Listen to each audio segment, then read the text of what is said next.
الحمد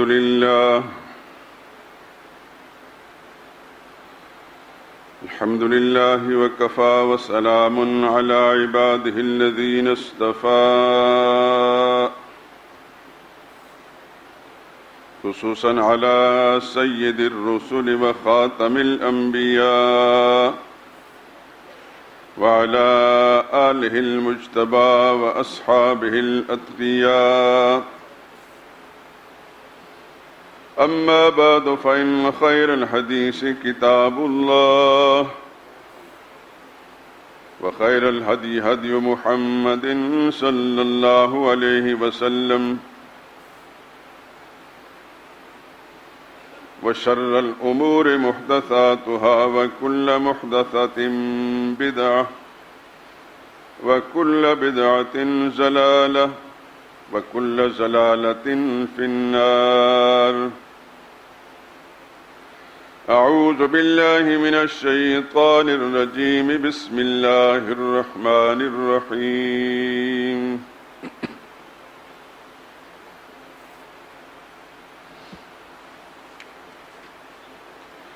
فليقاتل في سبيل الله الذين يشرون الحياة الدنيا بالآخرة ومن يقاتل في سبيل الله فيقتل أو يغلب فسوف نؤتيه أجرا عظيما. وما لكم لا تقاتلون في سبيل الله والمستضعفين من الرجال والنساء والولدان الذين يقولون ربنا أخرجنا من هذه القرية الظالم أهلها واجعل لنا من لدنك وليا واجعل لنا من لدنك نصيرا.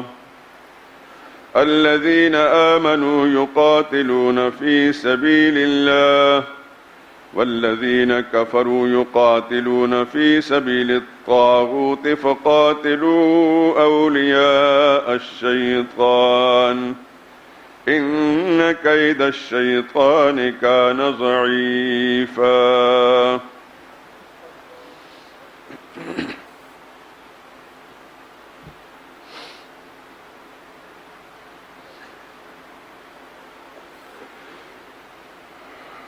سو جو لوگ آخرت کے خریدار ہیں اور اس کے بدلے دنیا کی زندگی بیچنا چاہتے ہیں، ان کو چاہیے کہ اللہ کی راہ میں جہاد کریں، اور جو شخص اللہ کی راہ میں جہاد کرے پھر شہید ہو جائے یا غلبہ پائے، ہم ان قریب ان کو بڑا بدلہ دیں گے۔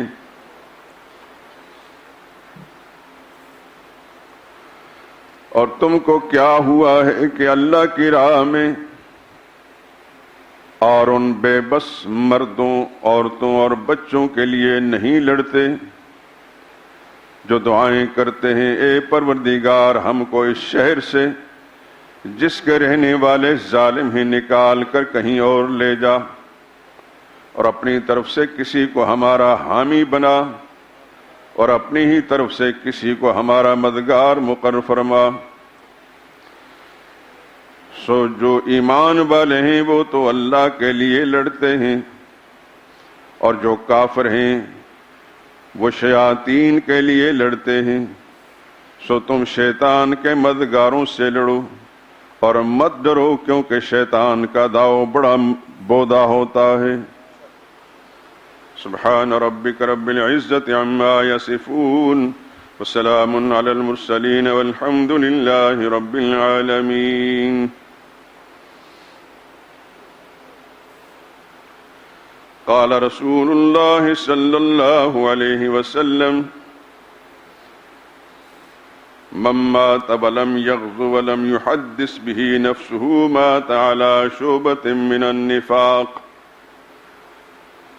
وقال رسول الله صلى الله عليه وسلم إذا تبايعتم بالعينة وأخذتم أذناب البقر ورضيتم بالزرع وتركتم الجهاد سلط الله عليكم ذلا لا ينزعه حتى ترجعوا إلى دينكم.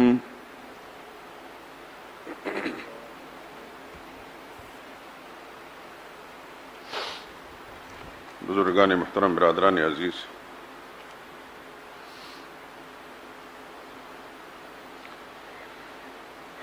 یہ جو آیات کریمہ میں نے تلاوت کی ہیں سورہ نساء کی آیت نمبر 74 سے لے کر 76 تک 3 آیات کریمہ ترجمہ بھی پیش کیا ہے، اور اس کے ساتھ سرور کائنات صلی اللہ علیہ وسلم کے 2 مبارک ارشادات بھی۔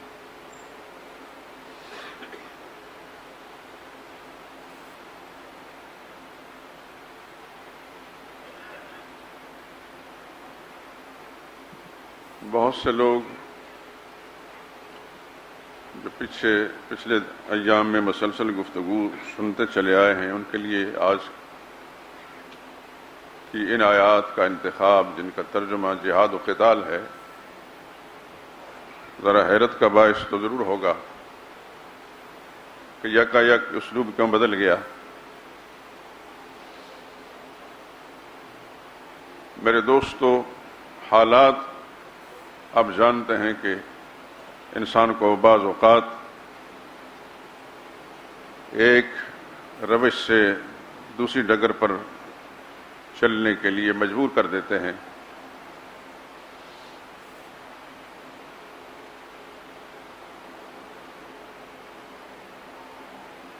کوئی زندہ اور حساس انسان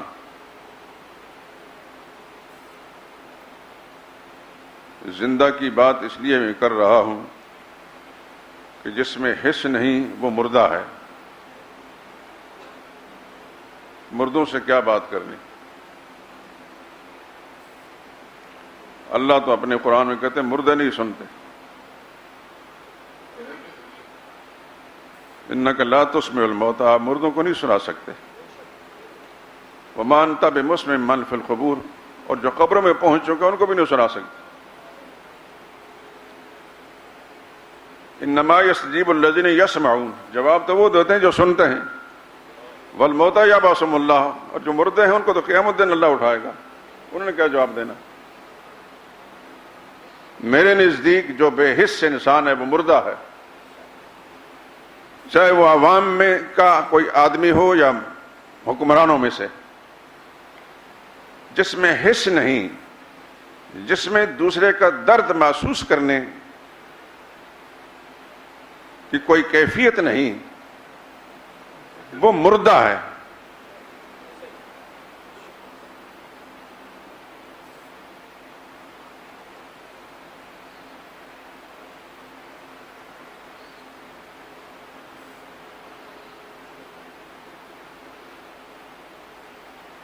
موضوع سے نکل جاؤں گا، بہت ساری ان باتوں کی طرف توجہ آنے کا ایک انبار قرآنی آیات کا اور موضوعات کا ذہن میں گردش کر رہا ہے۔ آج ان آیات کے انتخاب کا سبب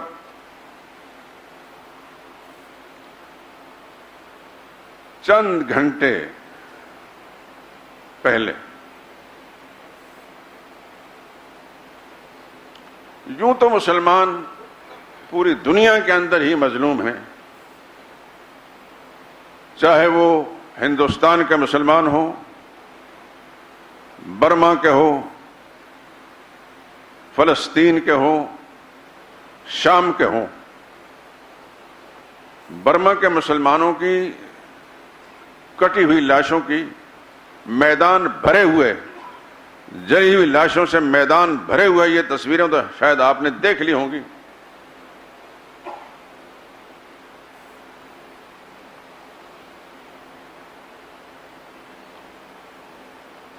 اور فلسطین اور کشمیر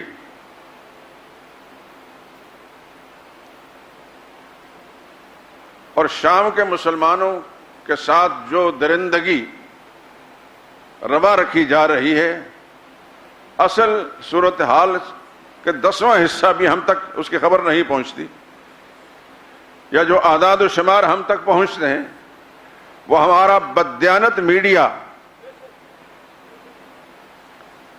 کفار کا ایجنٹ میڈیا، اس کا 10واں حصہ بھی ہم تک اسی خبریں نہیں پہنچاتے۔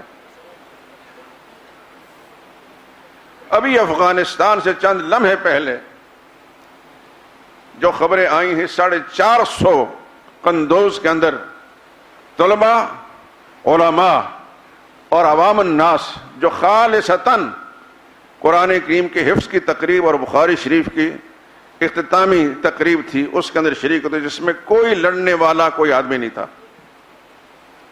پشتو کے اندر ایک آدمی سے وہاں کے ایک صحافی نے سوال کیا اور اس نے کہا کہ میں چند لمحے پہلے پہنچا ہوں، مجھے پتہ چلا تھا کہ یہاں قرآن کریم کی اختتام کی تقریب ہو رہی ہے، دینی تقریب ہے، میں اس میں پہنچا ہوں۔ تفصیلات چھوڑتا ہوں، پشتو میں بات کر رہا تھا، میں پشتو سمجھتا ہوں۔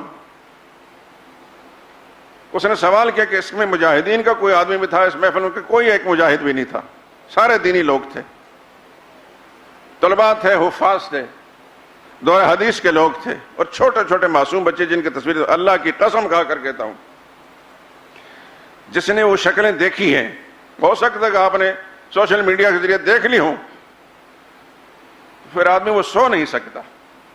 اتنے حسین چہرے، چھوٹے چھوٹے معصوم بچے، 10 سال کے بچے، 8 سال کے بچے جو قرآن کے حافظ ہیں، جن کے سروں پر سفید دستاریں سجائی گئی ہیں، اور حفظ قرآن کی خوشی میں ان کے ماں باپ نے ان کے گلوں میں ہار ڈالے ہیں اور پبلک نے ہار ڈالے ہیں۔ چند ہی لمحوں کے بعد کائنات انسانی کا سب سے بڑا درندہ، میرے دوستو، موت آنی ہے سب پر، اپنے دل و دماغ کو اس احساس سے خالی کر کے دنیا سے مت جائیں۔ انسانیت کا سب سے بڑا دشمن، انسانیت کا سب سے بڑا دشمن، اس کائنات کے ہر درندے سے بڑا درندہ امریکہ، اس پر خدا کی کھربوں لعنتیں ہوں، اور آپ کی کوئی دعا ایسی نہیں ہونی چاہیے، قبولیت میرے رب کے پاس ہے۔ یا اللہ تمام ظالموں کو اور ظالموں کے اس سربراہ کو یا اللہ اپنی اس گرفت میں لے کر ایسے عبرت کا نشان بنا کہ ہم اپنی زندگی کے اندر اس کی تباہی اور بربادی کو اپنی آنکھوں سے دیکھ لیں۔ 450 افراد، آپ کا میڈیا، یہاں کا خائن بددیانت اخبار 100 آدمی لکھتا ہے، لیکن اس کے بعد نہ اس میڈیا کی طرف سے کوئی احتجاج ہے۔ مدارس دینیہ کے خلاف، علماء کے خلاف تو سارے ابلیس کی اولاد شہر بھر کے اکٹھے کر کے، جتنے اسلام بیزار ہوتے ہیں، کفر پسند ہوتے ہیں، ان کو میڈیا بٹھا کر ان سے بکواس کرائی جاتی ہے۔ لیکن زندہ ضمیر رکھنے والے مسلمانوں کو بلا کر ان سے تبصرہ نہیں کرایا کہ یہ کام کیا ہوا اور اس پر مسلم دنیا کا کیا رد عمل ہونا چاہیے۔ ان واقعات سے پتہ چل گیا میرے دوستو، دنیا میں بھر میں کوئی مسلمان حکومت نہیں۔ آپ کو میری بات سے اتفاق ہو یا نہ ہو، میں پورے شعور سے یہ سمجھتا ہوں، مسلم حکومت دنیا میں کوئی نہیں، نام نہاد مسلمان ہیں، پاکستانی حکمرانوں سمیت نام نہاد مسلمان ہیں، یہ کفار کے ایجنٹ ہیں۔ ابھی تک مرکزی حکومت طرف سے اس قندوز کے واقعے پر کوئی مذمت نہیں آئی۔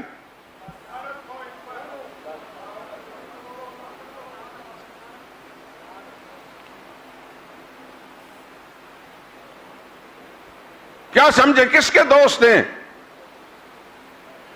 ان کے بچوں کے ساتھ ایسا ہوتا، ان کے بچوں کے چیچڑے اڑے ہوتے، ان کا کیا رد عمل ہوتا؟ اللہ کے پیغمبر نے صلی اللہ علیہ وسلم ایک مسلمان کی یہ شان بیان کی ہے کہ مسلمان کبھی بھی دوسرے مسلمان کے غم سے اپنے آپ کو آزاد نہیں کر سکتا۔ اللہ کا نبی المومن کا جسد واحد ملت اسلامیہ کا ہر فرد ایک جسم کی طرح ہے. اذا اشتکا بعضہ اشتکا کلہ، کہ جس طرح جسم کے کسی ایک حصے میں تکلیف ہوتی ہے تو پورا بدن بے قرار ہوتا ہے. مسلم دنیا کا معاملہ یہ ہوتا ہے، مسلمان دنیا بھر میں کسی جگہ مسلمان بے چین ہے، مسلمان کو تکلیف ہے، مسلمان پر کوئی ظلم سے تو ہو رہا ہے، تو پوری دنیا کے مسلمان اس کے درد کو محسوس کرتے ہیں. اور محسوس کرنے کا یہ مطلب نہیں کہ خاموش بیٹھ جائیں، اس پر اپنا رد عمل ظاہر کریں. مسلمان کی تاریخ یہ ہے میرے دوستو، جب تک دنیا میں مسلمان تھا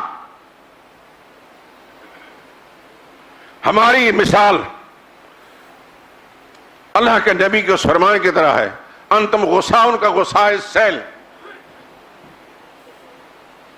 کہ تمہاری مثال ہے اس کوڑا کرکٹ کی جو سیلابی پانی کے سامنے بہتا ہوئے چلا جا رہا ہوتا ہے. یوشک ان تداعی علیکم الامم، ان قریب دنیا کی قومیں تم پر چڑھائی کریں گی.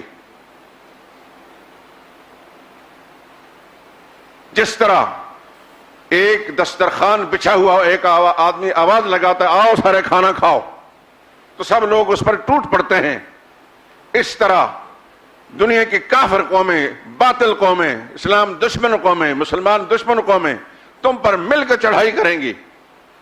صحابہ نے پوچھا نحن یومئذ من قلۃ یا رسول اللہ، یہ بد نصیبی، یہ بدبختی، یہ شقاوت مسلم دنیا پر کیوں آئے گی؟ تعداد تھوڑی ہوگی. اللہ کا نبی فرمایا نہ، ایسی باتیں، انتم یومئذ کثیر، بہت بڑی تعداد ہوگی تمہاری، کروڑوں کے تعداد میں ہوگے، لیکن تمہاری تعداد اس سیلابی پانی کے سامنے بہنے والے کوڑا کرکٹ سے مختلف نہیں ہوگی. اللہ کے نبی سے پوچھا گیا صلی اللہ علیہ وسلم یا رسول اللہ ایسا کیوں ہوگا؟ فرمایا اس کا سبب دو چیزیں ہیں، موت کا خوف، موت کا خوف. کیا میرے دوستو، جس کو میری بات سمجھ میں آتی ہے، ہم نے اگر اللہ کی راہ میں دین کے سربلندی کے لیے یا مسلمانوں کی حمایت کے اندر جان نہ دی تو بچ جائیں گے ہم موت سے، چھوڑے گی ہمیں موت. ایک دن ہم جو اس وقت مسجد شہداء کے اس فرش پر بیٹھے ہیں، اس فرش پر نہیں ہوں گے، فرش زمین پر زیر زمین ہوں گے. یہاں کوئی اور بیٹھا ہوگا، پھر کوئی اور بیٹھا ہوگا، پھر کوئی اور بیٹھا ہوگا.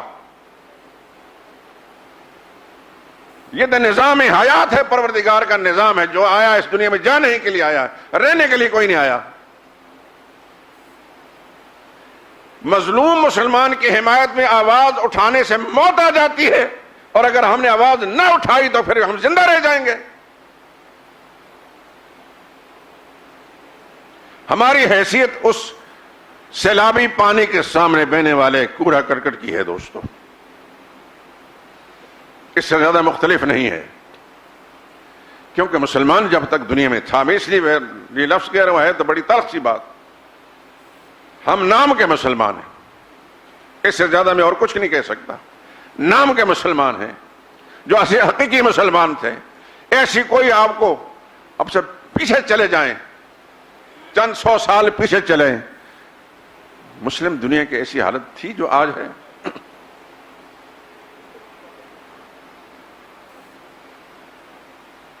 صحابہ کا دور بہت آئیڈیل دور ہے ہمارے لیے.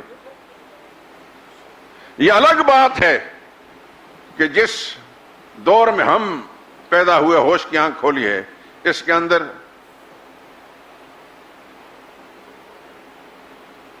باطل کی محبت تو ہے،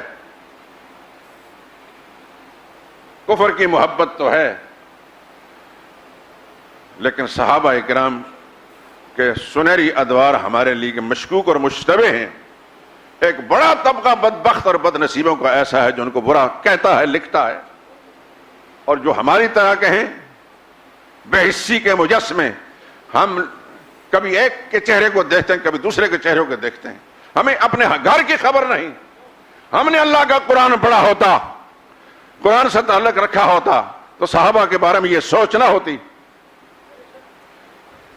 قرآن نے واضح اعلان کیا اولئک هم الصادقون، یہ سب سچے لوگ ہیں، اولئک هم المؤمنون حقا، یہ سب پکے ایمان والے لوگ ہیں، اولئک هم الراشدون، یہ سب سیدھے راستے والے ہدایت والے لوگ ہیں، اولئک هم المفلحون، یہ سب کامیاب لوگ ہیں،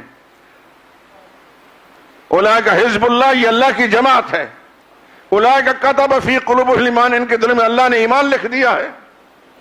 اتنے واضح اعلانات کے بعد بھی ہمیں صحابہ کے بارے میں کچھ پتہ نہیں۔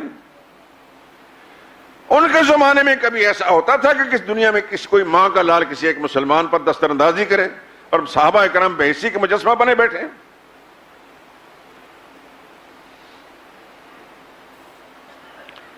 ارے میرے دوستو، صحابہ کو چھوڑو، ذرا اور پیچھے آئیے۔ میں اس شخص کا نام لیتا ہوں جس کو آپ کی محفلوں میں شاید گالیاں پڑتی ہوں۔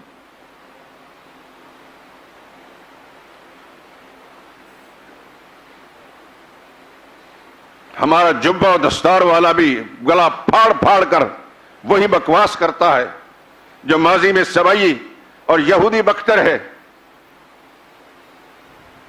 حجاج بن یوسف رحمت اللہ تعالی علیہ، جس کو اچھا خاصا مولوی ظالم الامت لکھتا ہے، اس نے اپنی آنکھوں سے تو کچھ نہیں دیکھا، وہ تو صدیوں پہلے گزرے۔ کیوں لکھا اس نے ظالم الامت؟ اس لیے کہ جو یہودی اور ان کے ایجنٹ لکھ چکے ہیں، اس نے اس پر آمنا وسلمنا، ہم اس پر ایمان لائے۔ آپ کو پتا ہے کہ یہاں آپ بس شہداء میں مسجد بنا کر بیٹھے ہیں، مسلمان کہلاتے ہیں۔ آپ کی مسلمانی کس کی رہین منت ہے؟ اس بر صغیر میں پاکستان میں اسلام پہنچانے والا کون ہے؟ یہ حجاج بن یوسف ہے۔ محمد بن قاسم کو آپ جانتے ہیں، وہ نام تو اچھا لگتا ہے، لیکن یہ نہیں پتا کہ محمد بن قاسم کو بھیجا کس نے تھا؟ یہ حجاج بن یوسف نے بھیجا تھا۔ محمد بن قاسم اس کا بھتیجا تھا،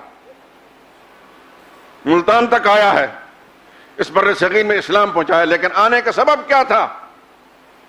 وہ مسلمان عورتوں کی وہ آواز تھی۔ ہندوستان کا ایک ظالم راجہ داہر، اس کے ڈاکوؤں نے ان مسلمان عورتوں کو، جو عرب مسلمانوں کی خواتین تھی، جو تجارت کے لیے آئے تھے، واپس جا رہی تھیں، ان کو لوٹ لیا۔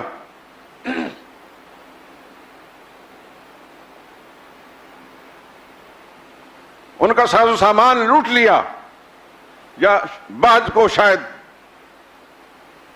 قبضے میں لے لیا۔ لیکن وہ خواتین جانتی تھیں، ایک غیرت مند مسلمان گورنر کو وہ جانتی تھیں۔ اس نے کہا یا الحجاج، حجاج تم کہاں ہو؟ ہمارے ساتھ یہ سلوک ہوا ہے کہ یہ ممکن ہو سکتا ہے کہ ایک مسلمان غیرت مند گورنر ہو۔ وہ اس وقت عراق میں تھا اور وہ آرام کی نیند سو سکے۔ کہاں افغانستان اور کہاں پاکستان، ایٹمی پاکستان، کہاں عراق اور کہاں پاکستان، ہندوستان۔ اس نے اپنے 17 سالہ بھتیجے محمد بن قاسم کو ایک دستہ فوج کا دے کر بھیجا۔ پھر کیا ہوا؟ یہ حقائق ہیں دوستو۔ راجہ داہر کو، اس ظالم کو جہنم رسید کیا، اس کے تمام ڈاکوں کو جہنم رسید کر کے اس سے وہ اغوا شدہ مسلمان خواتین آزاد بھی کریں، ان کو ساز و سامان بھی واپس دلایا۔ ان کو تو انصاف مل گیا، لیکن اس کے ساتھ ایک بڑا انعام خدا کا یہ ہوا کہ اس بر صغیر اسلام آ گیا۔ یہاں پاکستان میں محمد رسول اللہ نہیں تشریف لائے تھے، صحابہ اکرام کا کوئی نمایاں دستہ پاکستان میں نہیں آیا تھا، ہندوستان میں نہیں آیا تھا۔ یہ حجاج بن یوسف جیسے غیرت مند اموی گورنر کے کارنامے ہیں۔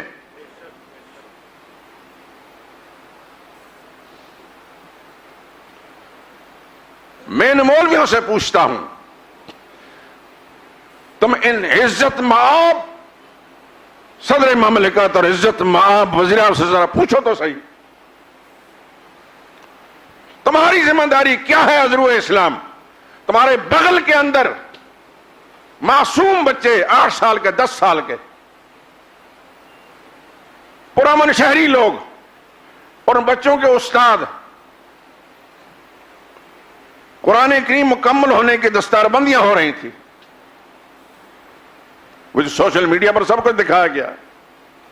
بعض بچے خدا کی قسم اتنے حسین اور خوبصورت ہیں, اتنے خوبصورت بچے ہیں کہ جس نے ان کو دیکھ لیا ہے اس کے بعد وہ بلا نہیں سکتا.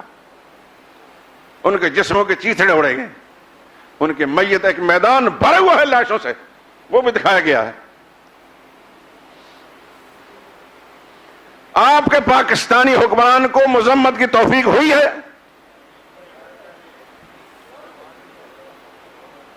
پاکستانی پارلیمنٹ کے اندر اس کے لیے کوئی اجلاس بلایا گیا ہے احتجاج کے لیے؟ ان مردوں سے کوئی امید نہیں رکھی جا سکتی. یہ کل بھی مردے تھے, آج بھی مردے ہیں, آئندہ مردہ رہیں گے. یہ غیرت اس میں ہوتی جس میں ایمان ہوتا ہے.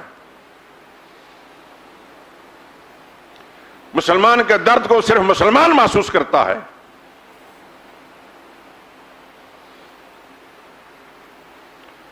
محسوس کرنے والا پبلک کا کوئی آدمی ہے یا اوپر کے سطح کا, وہ مسلمان ہے. جس نے محسوس نہیں کیا لوگ وہ مسلمان نہیں ہے.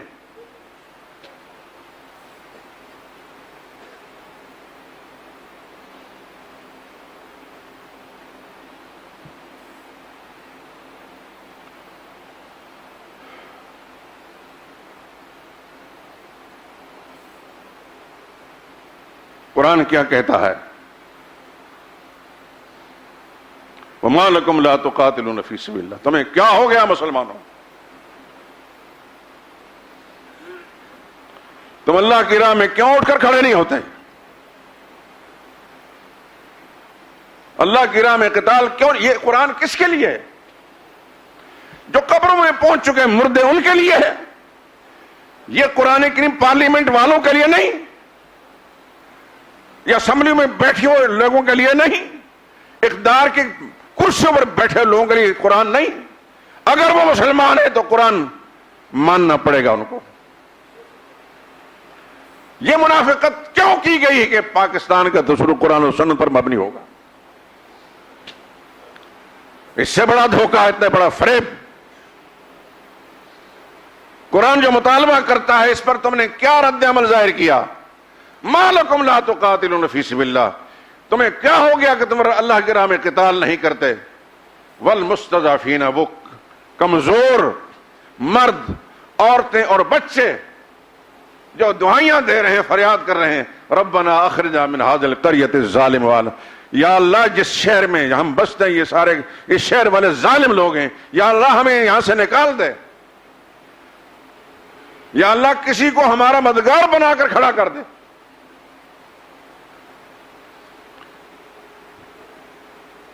یہ قرآن کس کے لیے؟ مردوں کے لیے. قرآن کے مخاطب تو زندہ ہوتے ہیں. ہندوستان کے ہندوؤں کے لیے, روس اور چائنا کے دہریوں کے لیے ہے.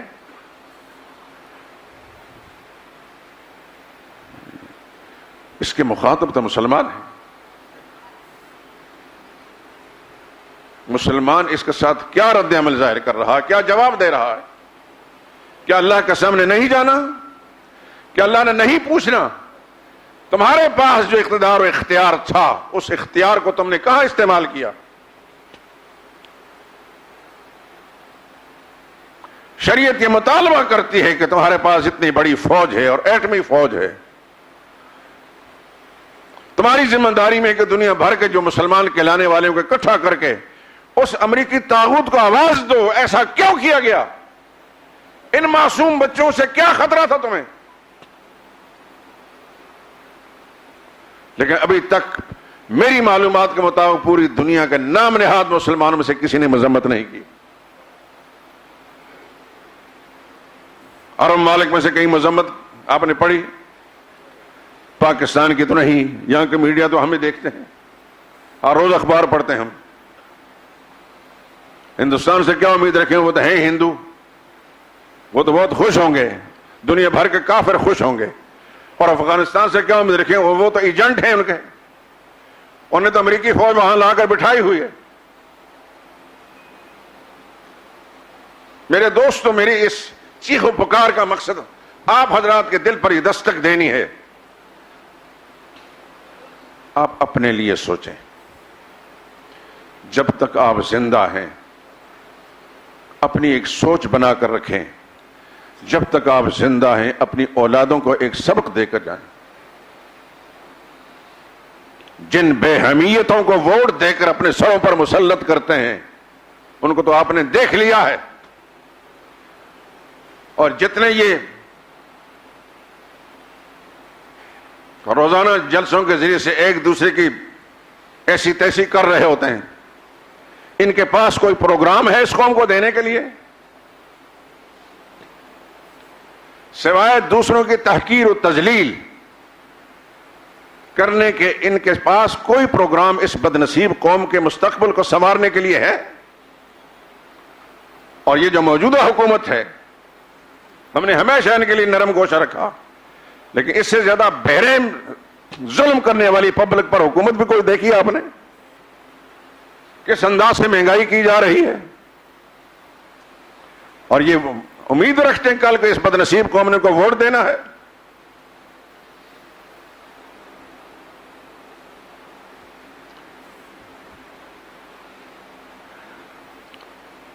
کہا گیا جناب جمعے کے دن ہم کشمیری مسلمانوں کے لیے یکجہتی کیا منائیں گے؟ تم سارے بھی باہر نکل کر بڑھ کے مارتے رہے تو ہندوستان کے ہندوؤں کے صحت پر کیا فرق پڑے گا؟ فرق تو تب پڑتا ہے جب پتہ ہے کہ مسلمان، پاکستان کے مسلمان جذبہ جہاد سے سرشار ہے، پھر وہ ہاتھ جوڑ کر کھڑے ہو جائیں گے۔ یاد رکھو میرے دوستو، دنیا کفر مسلمان کے ہتھیار سے، اس کی تعداد سے، اس کے مال و دولت سے نہیں ڈرتی، صرف اس کے جذبہ جہاد سے ڈرتی ہے۔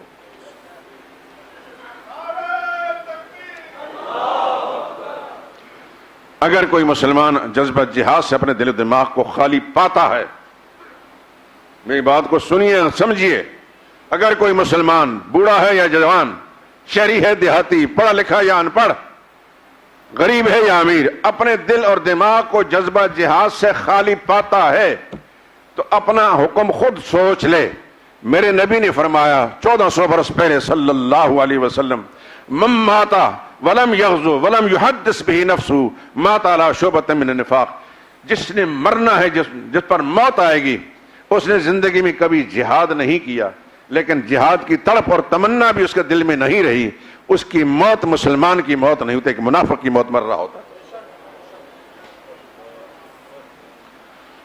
مرنا ہے ہم دونوں سب نے دوستو، کس کی پہلے کس کے پیچھے کچھ پتہ نہیں،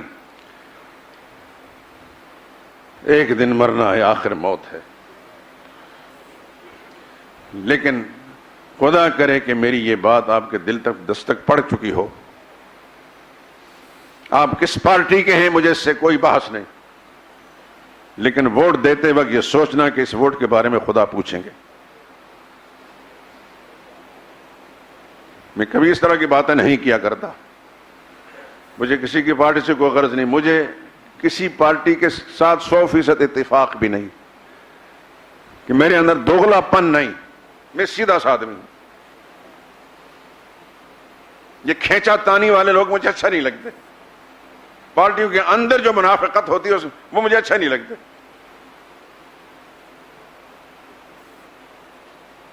لیکن ایک بات یاد رکھیں، آپ نے اپنے سر پر کسی کو حاکم بنا کر بٹھانا ہے اپنے ووٹ کے ذریعے سے، یہ آپ کا ووٹ ایک امانت ہے، اس میں خیانت نہ کرنا۔ ان اللہ یأمرکم ان تؤدوا الامانات الی اہلھا، اللہ تمہیں حکم دیتے ہیں کہ امانتیں اہل امانت کے حوالے کرنا۔ آپ کس پارٹی کو پسند کرتے ہیں نہیں کرتے مجھے اس سے کوئی غرض نہیں، لیکن اس پارٹی کا ماضی اور حال اور مستقبل یہ سامنے رکھنا ضرور ہے۔ اس پارٹی نے، جس کو بھی آپ نے ووٹ دینا ہے، اس کا پاکستان میں بسنے والے مسلمانوں کے ہر طبقے کے ساتھ کس قدر ہمدردی کے جذبات، صرف سرمایہ دار کے ساتھ نہیں، غریب سے غریب انسان کے ساتھ بھی اس کے لیے کتنی ہمدردی ہے۔ نمبر 2، ہمارے بڑوں نے بڑی قربانیاں دے کر پاکستان جس مقصد کے لیے بنایا گیا تھا، اس مقصد کے ساتھ اس کو کتنے لگن ہے اور خلوص ہے۔ خود اس کی اپنی زندگی کے اندر اسلام کتنا ہے، اس کے اپنے 6 فٹ کے وجود میں کتنا اسلام ہے۔ اس کا رویوں کے اندر کتنا اسلام ہے اور وہ اسلام کے لیے کیا کچھ کر سکتا ہے، یہ ضرور میرا رب آپ سے پوچھے گا۔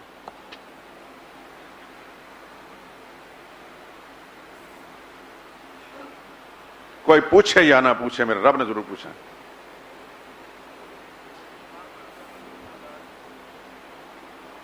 وَمَن يَعْمَلْ مِثْقَالَ ذَرَّةٍ خَيْرًا يَرَهُ، جس نے ذرہ برابر بھی اچھا کام کیا تو اس کو دیکھے گا۔ وَمَن يَعْمَلْ مِثْقَالَ ذَرَّةٍ شَرًّا يَرَهُ، اور برا کام کیا تو تب بھی اس کا دیکھے گا، اس کا خمیازہ بھگتنا پڑے گا۔ جزاء سیئۃ سیئۃ مثلھا۔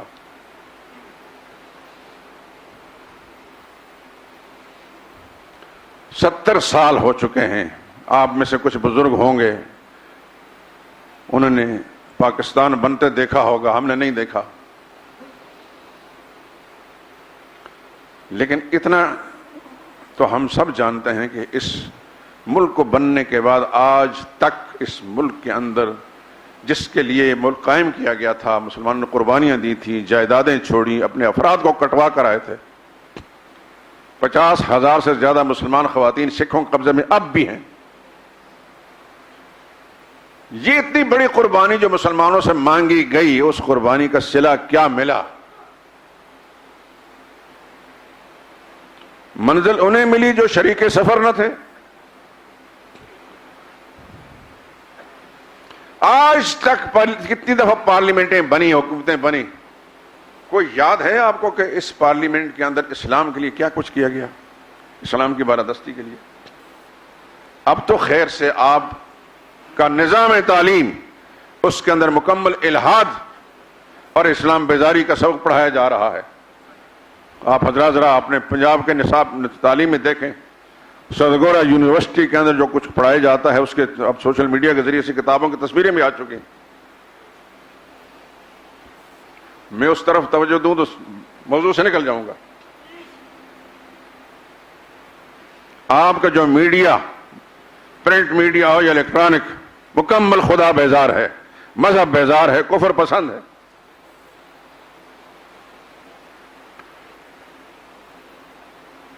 آگے آگے دیکھیے ہوتا ہے کیا۔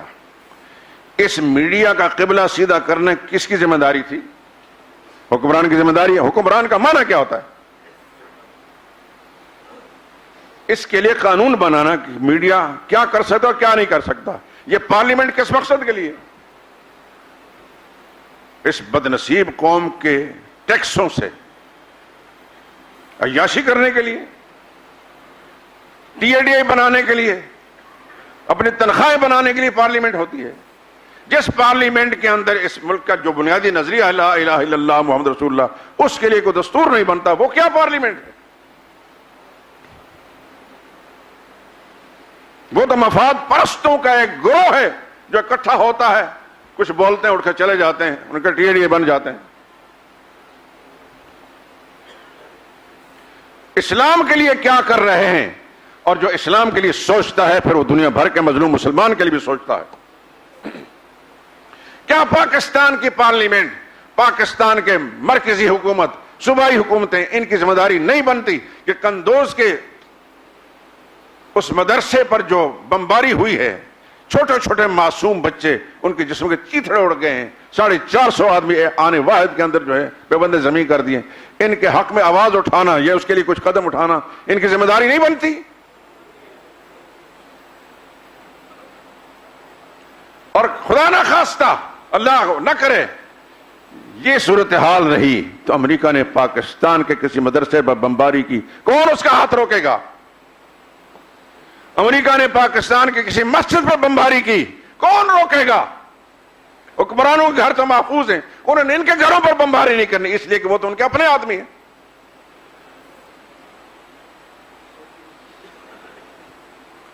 میرے دوستو، اپنے دل و دماغ کو اس تصور سے خالی نہ کیجیے، لیکن اس کے ساتھ اپنے بچوں کو بھی سبق پڑھا کر جائیے۔ نام کا مسلمان نہ رہے، کیونکہ سبق پڑھائیے کہ مسلمان جذبہ جہاد سے ہر وقت سرشار رہتا ہے۔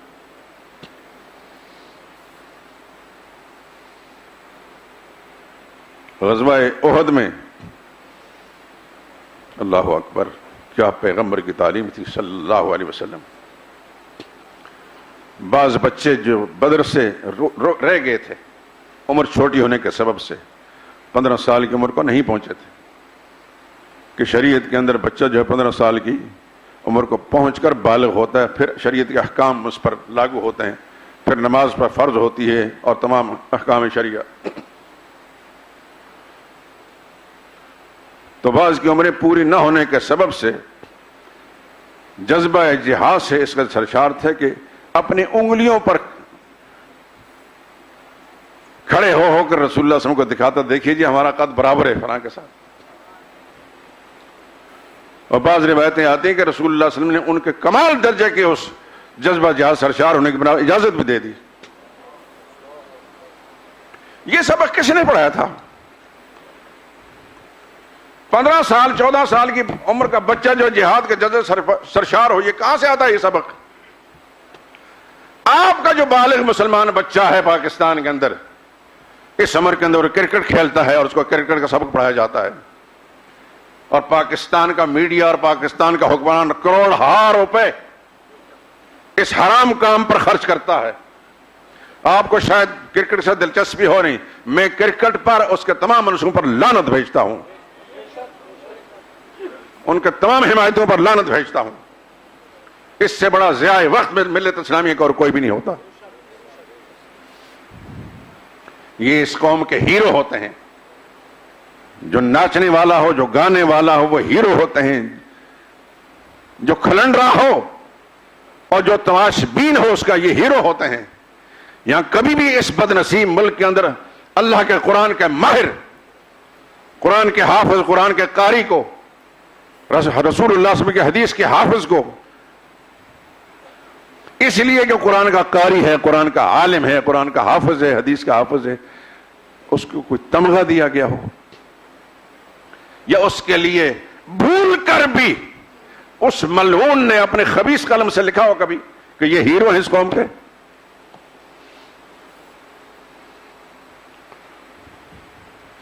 دوستو صاف ہے بات، پاکستان اسلامی ملک نہیں، پاکستان اسلامی ملک نہیں. مت ڈریے،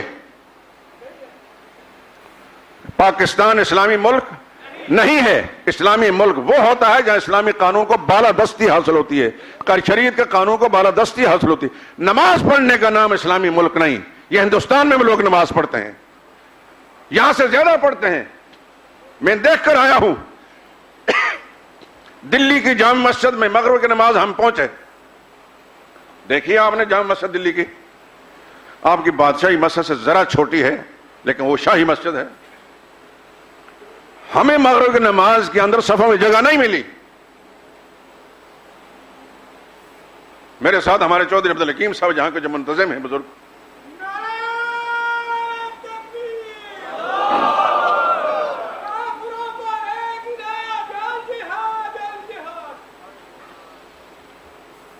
ہمارے سکولوں کے اندر جہاد پڑھایا نہیں گیا، کالجوں یونیورسٹی میں جہاد پڑھائی نہیں گیا. جب یہ شروع سے ہو تو پھر جذبہ جہاد سرشار بھی ہوتے ہیں، پھر زبانوں پر بھی یہ جہاد ہوتا ہے. قرآن سے ہمارا تعلق کوئی نہیں کہ قرآن کے اندر ہم جہاد کا سبق سیکھیں. سکول کی کتاب سے جہاد کا سبق دیتی نہیں، کالج یونیورسٹی سے جہاد سبق دیتی نہیں، ماں نے سکھایا نہیں، باپ نے سکھایا نہیں، معاشرے میں جہاد تصور نہیں، تو پھر کیسے جہاد کی آواز نکلے گی؟ دلی کی جامع مسجد مغرب کی نماز میں پہنچے، ہمیں انتظار کرنا پڑا. جب وہ نمازی نماز سے فارغ ہو کر نکل لگے تو میں نے پوچھ لیا کوئی جلسہ تھا. وہاں کا دلی شہر کا بسنے والا ایک مسلمان ہماری وضاقتہ سے لباس کی تراش خراش سے دیکھا یہ کوئی پاکستانی، تو اپنی نستعلیق اردو دلی کے زبان میں کون سا جلسہ؟ میں نے کہا یہ اتنے لوگ جو ہیں ہمیں نماز کی جگہ نہیں ملی. کہ بھائی صاحب یہاں ہر روز ایسا ہی جلسہ ہوتا ہے. آپ کی جامع مسجد بادشاہی مسجد میں اتنے نمازی ہوتے ہیں، وہ اندر کا حصہ بھی نہیں بھرتا. اندر کا حصہ سین کو چھوڑیے، کلمے کے نام پر بنایا گیا مسلمان پاکستان، اس کا یہ حال ہے. اور ہندوستان جہاں ہندو کی حکومت ہے، وہاں مسلمان اپنے اسلام کے ساتھ اس قدر مخلص ہے میں سہارنپور گیا، دوسرے شہروں کے اندر بھی گیا، ہر جگہ کے اندر مسجدیں میں نے بھری دیکھی. تو نماز پڑھنے کا نام اسلامی ملک ہوتا ہے تو پھر ہندوستان اسلامی ملک ہے. امریکہ میں مسلمان نماز پڑھتے ہیں. برطانیہ میں خود دیکھ کر آیا ہوں، آکسفورڈ کی مسجد کے اندر میرا بھتیجا یہاں صف اول میں بیٹھا ہے، یہ خطیب ہے وہاں کا. 2 جمعے ہوتے ہیں، وہاں کی بڑی مسجد ہے، یعنی اتنے نمازی ہوتے ہیں کہ 2 دفعہ 3-4 وہاں کے امام خطیب ہیں. تو کیا برطانیہ جو ہے اسلامی ملک ہے؟ میرے دوستو، روزے رکھنے کا نام، نمازیں پڑھنے کا نام یا دیگر چند ارکان اسلام بجا لانے کا نام اسلامی ملک نہیں ہوتا. اسلامی ملک ہے وہاں خدا اس کے رسول کے احکام کو بالادستی ہو، وہاں کا حکمران بھی اللہ کے حکم کے تابع ہو، وہاں کا عوام بھی خدا کے حکم کے تابع ہو، وہ اسلامی ملک ہوتا ہے. اس لیے اس غلط فہمی کو دل و دماغ سے نکال لیجئے کہ پاکستان اسلامی ملک ہے. خدا کرے کہ پاکستان اسلامی ملک بن جائے، لیکن یہاں حاکم جس وقت پکا مسلمان حاکم آئے گا اور پھر پارلیمنٹ کے اندر اسلامی قانون کی بالادستی کے لیے کوشش کر کے فیصلے کیے جائیں گے تو پھر شاید اسلامی ملک بن جائے. پتہ نہیں ہم اپنی زندگی میں دن دیکھیں گے کہ نہیں دیکھیں گے.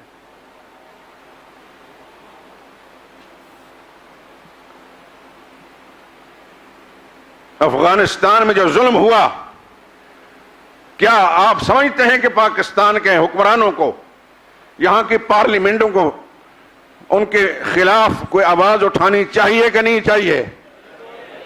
آپ چاہتے ہیں تو ہاتھ کھڑا کریں، دل و دماغ سے چاہتے ہیں تو ہاتھ کھڑا کریں. یہاں کے حکمرانوں کو ان کے خلاف احتجاج کرنا چاہیے کہ نہیں چاہیے؟ امریکہ شیطان سے احتجاج کرنا چاہیے کہ نہیں چاہیے؟ اور پھر اس احتجاج کا حق یہ ہے کہ اگر غیرت مند مسلمان ہے، غیرت مند حکومت ہے تو امریکی سفیر کو تشریف لے جائیے.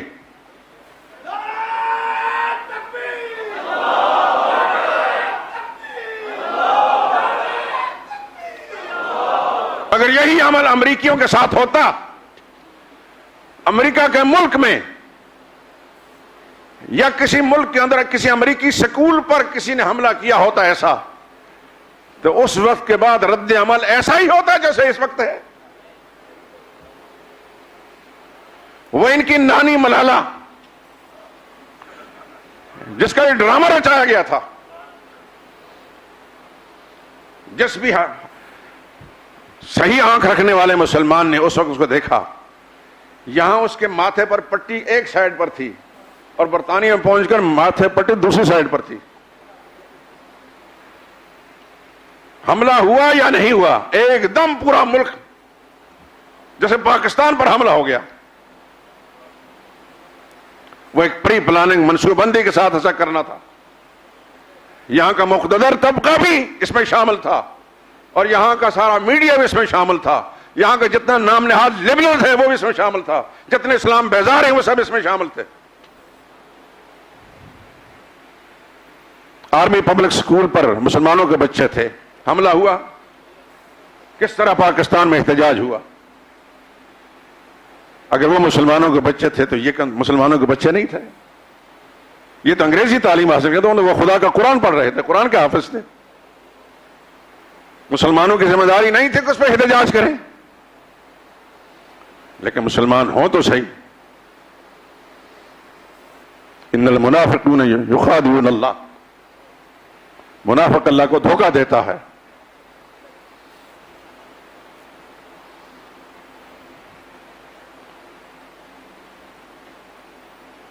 آخری بات کہتا ہوں میرے دوستو، ایک حدیث جو میں نے پڑھی تھی اس کا ترجمہ میں سنا دیتا ہوں. اس حدیث کے راوی سیدنا صدیق اکبر ہیں رضی اللہ تعالیٰ عنہ. اللہ کے پاک پیغمبر نے فرمایا اذا تبایعتم بالعینہ، لوگوں اگر تم اپنے کاروبار میں منہمک ہو گئے، وَأَخَذْتُمْ أَذْنَابَ الْبَقَرِ، اور تم نے بیلوں کی دمیں پکڑ لی کھیتی باڑی کے لیے، وَرَضِيتُمْ بِالزَّرْعِ، اور زراعت کو تم نے پیشہ بنا لیا، وَتَرَكْتُمُ الْجِهَادَ، اور جہاد کو تم نے چھوڑ دیا، سَلَّطَ اللَّهُ عَلَيْكُمْ ذُلًّا، پھر اللہ تمہارے اوپر وہ ذلت مسلط کرے گا. یہ کس نے فرمایا؟ محمد مصطفیٰ صلی اللہ علیہ وسلم نے 1500 سال پہلے فرما دیا، یہ ہو کر رہے گا، نبی کی زبان سے جو کر نکلا ہے ہو کر رہے گا دوستو، زمین و آسمان ٹل سکتے، میرے نبی کا فرمان غلط نہیں ہو سکتا۔ فرمایا تم نے اگر دنیا داری میں ڈوب کر جہاد کو چھوڑ دیا، سلط اللہ علیکم ذلن، پھر خدا تم پر وہ ذلت مسلط کرے گا، لا ینزعہ، اس کو اس وقت تک تمہارے اوپر سے نہیں ہٹائے گا، حتی ترجعوا الی دینکم، واپس جب تم دین جہاد طرف نہیں لوٹو گے۔ یہ کوئی پاگل پن ہے؟ معاذ اللہ سے معاذ اللہ۔ قرآن کریم کی یہ آیات جتنی بھی ہے جس میں جہاد و قتال کیا ہے؟ یہ کلام الہی نہیں؟ اگر خدا کو مانتے ہو تو خدا کے قرآن کو مانو، نبی کو مانتے ہو تو نبی کی تعلیمات کو مانو۔ نبی کی 10 سالہ مدنی زندگی کس کام میں گزری؟ مکی زندگی کے اندر مظلومیت تھی، دن کو چھوڑ کر رات کو نبی کو نکلنا پڑا، 3 راتیں غار ثور میں گزاری، جہاد نہیں تھا شروع ہوا، جہاد کی اجازت نہیں تھی، اور جب مدنی زندگی پہنچ کر جہاد کی اجازت مل گئی قرآن میں، اذن للذین یقاتلون بانہم ظلموا، آج ان مظلوم مسلمانوں کو اجازت دی جا رہی ہے۔ سورہ حج کے اندر یہ آیت موجود ہے، اذن للذین یقاتلون بانہم ظلموا، یہ مظلوم ہے، وان اللہ علی نصرہم لقدیر، فکر نہ کرو کہ ان کی تعداد تھوڑی ہے، اپنے آپ کو نہ دیکھو، جس رب کا حکم ہے اس کو دیکھو، اللہ ان کی مدد پر قادر ہے۔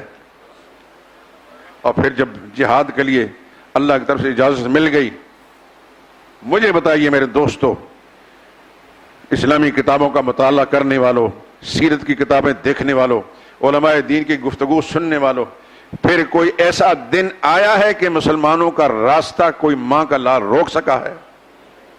کوئی دن ایسا آیا ہے کہ مسلمان مظلوم ہو اور کسی جگہ اور دوسرا مسلمان اس کی حمایت کے لیے نہ کھڑا ہو سکے؟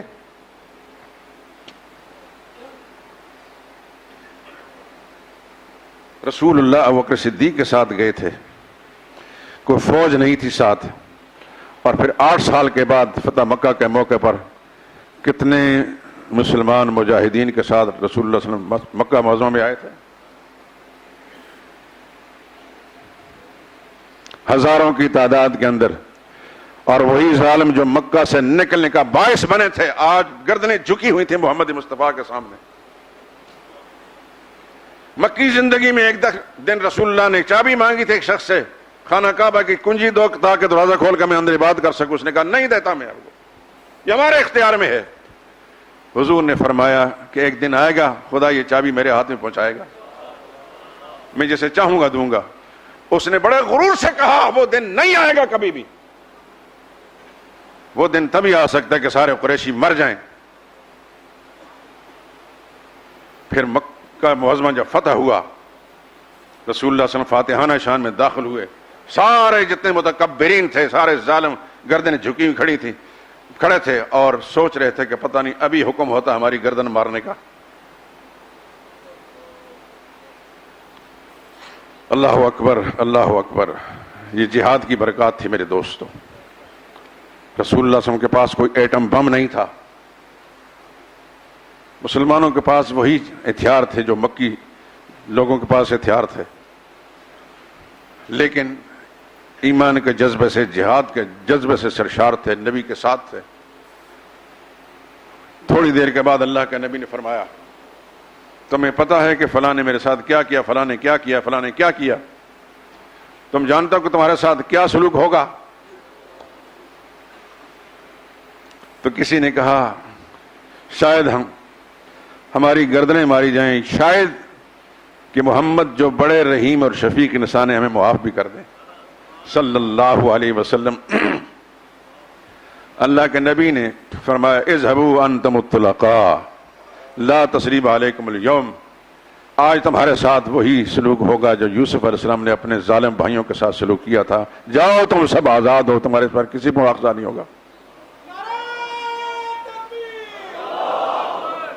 اور وہ چابی نہ دینے والا عثمان بن طلحہ شیبی خاندان کا، وہ بھی کھڑا تھا، سیدنا علی بھاگے اور جا کے اسے چابی چھین لی۔ اور رسول اللہ صلی اللہ علیہ وسلم کو لا کر دے دی۔ سیدنا علی کی خواہش یہ تھی کہ چابی اب مجھے ملے، آئندہ کے لیے چابی میرے پاس ہو۔